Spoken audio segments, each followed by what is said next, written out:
Parte 2. Os arquivos de riqueza. 17 modos de pensar e agir que distinguem os ricos das outras pessoas. Na parte 1, abordei o processo de manifestação. Lembre-se, pensamentos conduzem a sentimentos, sentimentos conduzem a ações e ações conduzem a resultados. Tudo tem início com os pensamentos. Não é espantoso que, embora esse poderoso mecanismo seja a base da nossa vida, a maioria de nós não faz a menor ideia de como ele funciona? Comece dando uma rápida olhada em como a sua mente trabalha. Metaforicamente falando, ela não é nada mais do que um grande armário cheio de arquivos, similar ao que você talvez tenha em casa ou no escritório. Toda a informação que entra ali é etiquetada e guardada nesses arquivos de fácil acesso para ajudar na sua sobrevivência. Você percebeu? Eu não disse prosperidade, disse sobrevivência. Em cada situação, você recorre a esses arquivos mentais para determinar a sua reação. Digamos, por exemplo, que se trate de uma oportunidade financeira. Você vai automaticamente até os arquivos que têm a etiqueta dinheiro e, com base neles, decide o que fazer. Os seus únicos pensamentos possíveis a respeito desse assunto são aqueles armazenados nessas pastas, ou seja, elas contêm tudo o que está guardado na sua mente sobre essa categoria. As suas decisões se fundamentam naquilo que lhe parece lógico, sensato e apropriado naquele momento. Então você faz o que acredita ser a escolha certa. O problema, no entanto, é que a escolha certa pode não ser uma escolha bem-sucedida.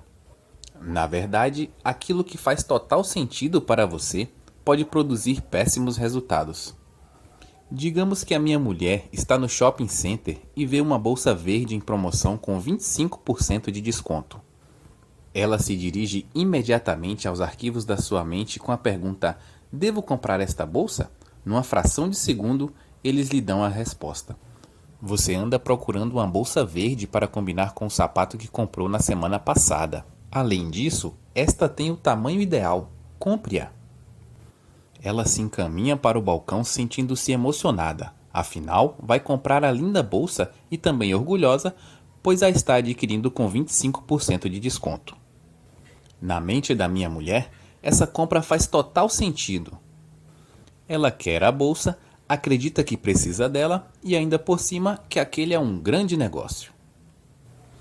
No entanto, em nenhum momento a sua mente encontrou o seguinte pensamento: é verdade, esta bolsa é muito linda e caramba, é uma verdadeira pechincha. Mas, como neste momento estou com um débito imenso no cartão de crédito, é melhor eu me segurar. A minha mulher não se deparou com essa informação porque esse dado não está em nenhum arquivo dentro da sua cabeça. A pasta "Quando você estiver devendo, evite comprar" nunca foi armazenada na sua mente, portanto essa opção simplesmente não existe. Percebeu? Se no seu armário só existem arquivos desfavoráveis ao sucesso financeiro, essas serão as únicas opções à sua disposição, escolhas naturais, automáticas e que farão total sentido para você, mas cujo resultado final será um problema muito maior, ou, na melhor das hipóteses, alguma coisa medíocre. Inversamente, se na sua mente há arquivos favoráveis ao sucesso financeiro, você tomará de forma natural e automática decisões que conduzem a ele. Nem precisará refletir sobre o assunto. O seu modo normal de pensar resultará numa ação bem-sucedida da mesma forma que o modo normal de pensar de Donald Trump produz riqueza.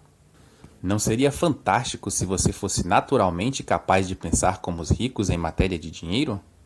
Desejo muito que a sua resposta a essa pergunta tenha sido "com certeza" ou algo semelhante.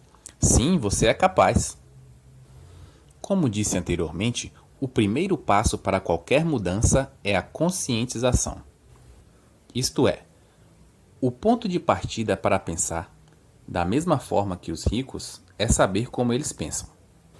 As pessoas ricas pensam de um modo muito diferente de quem tem uma mentalidade pobre ou uma visão de classe média. Os seus pensamentos se distinguem em matéria de dinheiro, de riqueza, de si próprias, de outras pessoas e de praticamente todos os aspectos da vida. Nesta parte do livro, vou mostrar algumas dessas diferenças e, para auxiliá-lo no seu recondicionamento, instalarei na sua mente 17 arquivos de riqueza alternativos. Novos arquivos possibilitam novas escolhas. Eles o ajudarão a perceber quando você estiver raciocinando como um indivíduo de mentalidade pobre ou como alguém que tem uma visão de classe média e a mudar conscientemente o seu foco para o modo de pensar das pessoas ricas. Lembre-se, você pode optar por maneiras de pensar favoráveis à sua felicidade e ao seu sucesso e deixar de lado as formas negativas. Princípio de riqueza. Você pode optar por maneiras de pensar favoráveis à sua felicidade e ao seu sucesso e deixar de lado as formas negativas. Antes de começar, quero fazer alguns esclarecimentos. Primeiro, não tenho a menor intenção de menosprezar quem dispõe de poucos recursos financeiros, nem desejo dar a impressão de que não me sensibilizo com a sua situação. Não considero os ricos melhores do que ninguém, eles apenas têm mais dinheiro. Por outro lado, em alguns casos, para me assegurar de que você captará a mensagem, utilizo exemplos mais incisivos para diferenciar o modo como as pessoas pensam. Segundo, sempre que menciono indivíduos ricos, pessoas que vivem com grandes dificuldades financeiras e indivíduos que têm uma vida apenas satisfatória no que se refere às finanças, estou me referindo unicamente à sua mentalidade, à sua maneira característica de pensar e agir, e não à quantidade de dinheiro que elas têm ou ao seu valor para a sociedade. Terceiro, exponho a questão de maneira generalizada. Sei muito bem que nem todo rico, assim como nem toda pessoa que dispõe de recursos financeiros limitados ou simplesmente satisfatórios, é como apresento em alguns exemplos. Repito, o meu objetivo é destacar as diferenças entre as mentalidades para ter certeza de que você entenderá os princípios e conseguirá utilizá-los. Quarto, de modo geral, menciono com menos frequência a visão de classe média, porque esta costuma ser um híbrido da forma como os ricos pensam e da mentalidade pobre.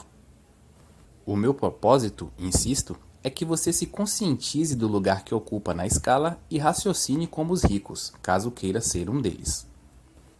Quinto, você pode ter a impressão de que muitos princípios dessa seção do livro têm mais a ver com hábitos e ações do que com formas de pensar.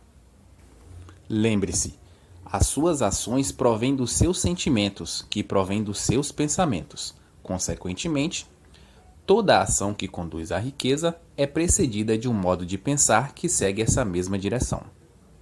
Finalmente, quero que se disponha a abrir mão da ideia de que está certo, ou seja, que aceite deixar de fazer as coisas do seu modo. Por quê? Porque a sua forma de agir fez com que você chegasse exatamente à situação em que está agora. Caso deseje um pouco mais dessa mesma experiência, continue a se conduzir à sua maneira. Mas se ainda não enriqueceu, talvez seja a hora de considerar uma alternativa indicada por alguém que tem muito dinheiro e já colocou milhares de pessoas na estrada da fortuna. A decisão é sua. Os conceitos que ensino são simples, porém muito profundos. Eles proporcionam mudanças reais para pessoas reais no mundo real. Como é que eu sei? Na minha empresa, a Peak Potentials Training, todo ano recebemos milhares de cartas e e-mails que relatam como cada um dos arquivos de riqueza modificou a vida das pessoas. Se você aprender o que são esses arquivos e usá-los, tenho absoluta confiança de que eles lhe darão a chance de transformar a sua vida também. No fim de cada sessão, apresento uma declaração e escrevo as medidas que você deve tomar para gravar esse arquivo específico de riqueza. É essencial que cada um dos arquivos seja colocado em prática o mais rápido possível na sua vida, para que o conhecimento passe a um nível físico, celular, criando uma mudança permanente e duradoura. Quase todas as pessoas entendem que somos criaturas de hábitos. O que elas não sabem é que existem dois tipos de hábitos, os de fazer e os de não fazer. Tudo o que você não está fazendo neste momento, você tem o hábito de não fazer. A única maneira de mudar isso é fazer. A leitura o ajudará, mas a questão é completamente diferente quando se passa da teoria à prática. Caso esteja de fato comprometido com o sucesso, prove isso executando as ações sugeridas. Arquivo de riqueza número 1. As pessoas ricas acreditam na seguinte ideia: eu crio a minha própria vida. As pessoas de mentalidade pobre acreditam na seguinte ideia: na minha vida, as coisas acontecem. Se você quer enriquecer, é imperativo acreditar que está no comando da sua vida, em especial da sua vida financeira.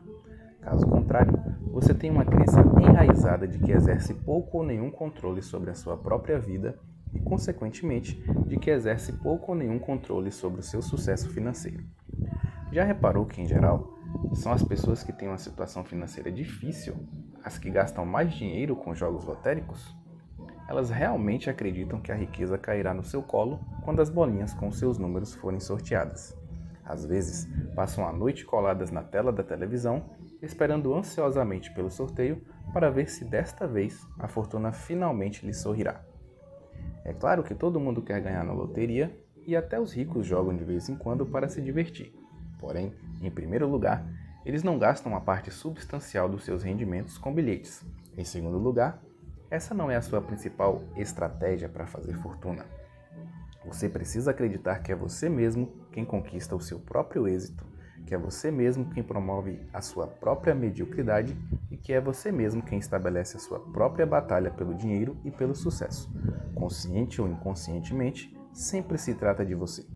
Em vez de assumirem a responsabilidade pelo que acontece na sua própria vida, as pessoas de mentalidade pobre preferem se colocar no papel de vítimas. Um pensamento típico de quem apresenta esse padrão é: pobre de mim. Assim, por força da lei da intenção, é literalmente isto que as vítimas conseguem ser: pobres. Repare que eu disse que elas se colocam no papel de vítimas. Não afirmei que são vítimas. Na minha opinião, ninguém é vítima. Creio que as pessoas adotam essa imagem por acreditarem que, desse modo, conseguem alguma coisa. Mais adiante, examinarei essa questão com mais detalhes.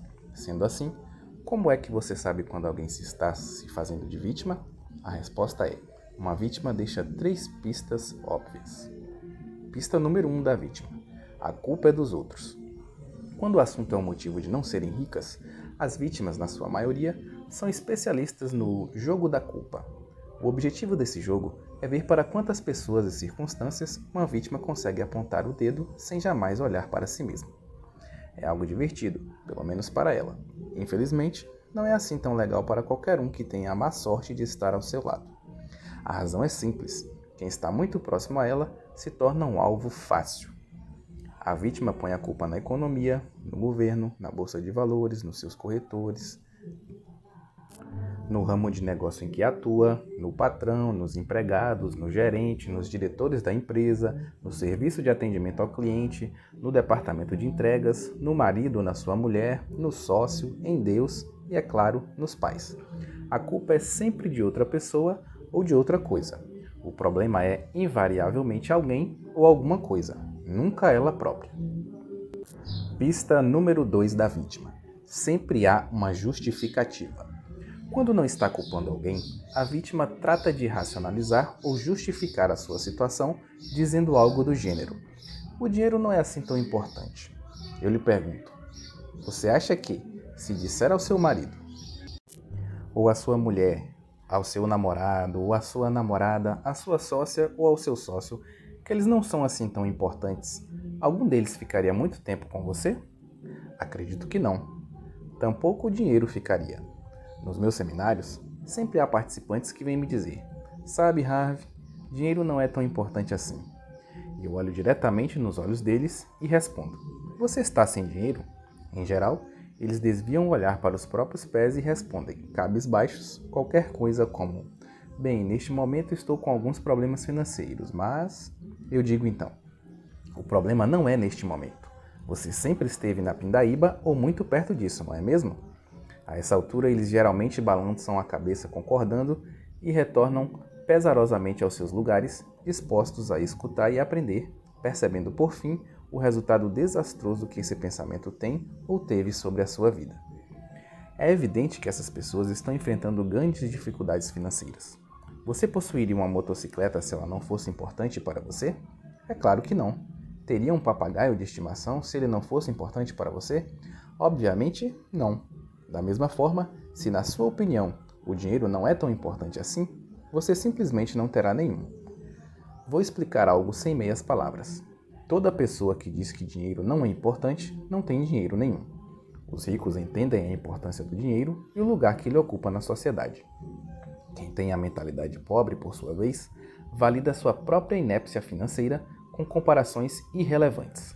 Afirma: o dinheiro não é mais importante do que o amor. Ora, essa é uma comparação equivocada. O que é mais importante, o seu braço ou a sua perna? É óbvio que ambos têm importância. O dinheiro é essencial nas áreas em que produz resultados e insignificante nos campos em que não tem utilidade. E, embora o amor possa fazer o mundo girar, esse sentimento certamente não paga a construção de hospitais, igrejas e casas, e também não enche a barriga de ninguém. Princípio de riqueza. O dinheiro é extremamente importante nas áreas em que produz resultados e insignificante nos campos em que não tem utilidade. Nenhum rico acredita que o dinheiro não é importante. E caso eu não tenha sido convincente o bastante e você ainda pense que de alguma forma o dinheiro é insignificante, você não deve ir bem financeiramente e continuará assim enquanto não erradicar esse arquivo negativo do seu modelo de dinheiro. Pista número 3 da vítima. Viver se queixando. Queixar-se é a pior coisa que alguém pode fazer por sua saúde e riqueza. A pior mesmo. Por quê? Acredito piamente na lei universal que diz: aquilo que focalizamos se expande. Quando você se queixa, no que está se concentrando? Naquilo que está certo ou no que está errado na sua vida? Obviamente, está dando destaque ao que está errado. E, uma vez que aquilo que é focalizado se expande, você só receberá mais do que está indo mal. Muitos professores da área do desenvolvimento pessoal falam sobre a lei da atração.